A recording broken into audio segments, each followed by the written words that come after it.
bid. Now, yesterday, you looked at the Israeli argument against the move. You've now found a piece which is talking about the Israeli argument for it. Yes, this is by the Israeli historian Gershom Gorenberg, and he's writing in the Daily Beast, arguing that if Israel wants to survive as a state and a democracy, they have to give up on the West Bank. Now, why? He argues that when Israel was created in 1949, it was a beacon of democracy in the Middle East, and indeed for post-colonial countries around the world, and ever since it started to go backwards on this legacy. Well, since the 1967 war, according to him, he points out that laws have recently been passed which allow, for example, discrimination in housing against Arab Israelis, or ban people from boycotting products made in settlements, and that's upset more Israeli people than international opinion would generally think, is what he says. Anyway, he says the Israeli government is under fire from all directions, not only from the Palestinians but also from lots of people within Israel. Remember, the whole summer saw demonstrations about costs of living and government behaviour across Israel, and they say if the country is going to restore its democratic legitimacy, according to the historian,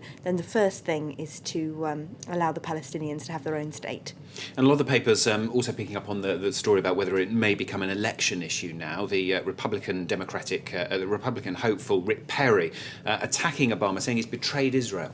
Yes, but the American journalist Daniel Levy, writing in The Guardian, says that actually Perry might be making the wrong bet in trying to go for a Jewish electorate and taking the most hardline possible stance on Israel. He points out that most American Jews are very liberal and Democrat-leaning in their views, and when they're polled, most of them don't say that American policy towards Israel helps decide how they vote in any way. He talks about New York's 9th congressional district, which made headlines around the world when the Democrats lost that seat, which they'd held for a long time, last week to the Republicans. That was generally blamed on the Jewish vote because it is a very Jewish part of New York. But the writer says actually there were local factors that are much more important, like the fact that the Democratic candidate didn't really have much connection to that geographical area. And actually the Jewish voters, when polled, say there's lots of things they're more worried about than Israel. So actually it's not really a US presidential election issue, and Rick Perry should stop trying to make it one.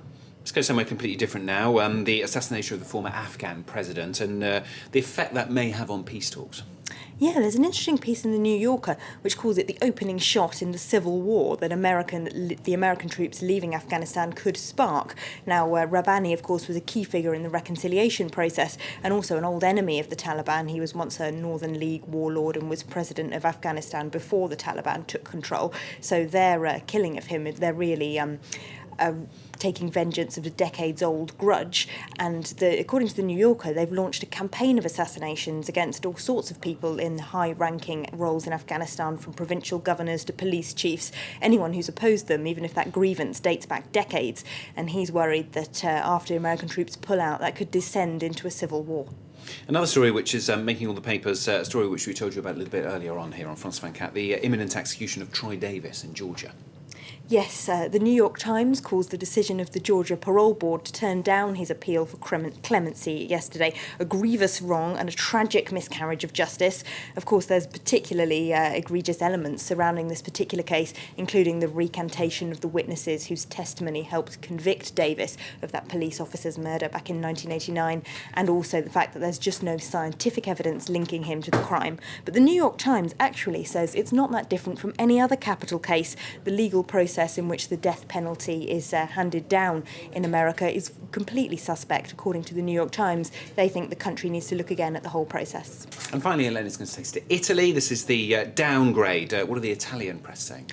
Well, La Repubblica, they're not happy. They say that this economic move could mean the end of Silvio Berlusconi's government. Why? Well, his one remaining ally, the Lega Nord, those right-wing northern separatists, have been saying yesterday that they want economic independence. They, of course, want in the long run to secede from Italy, but now they say they just don't trust Silvio Berlusconi's economic governance. And, of course, if they stop voting with his majority party in Parliament, he won't be able to pass anything.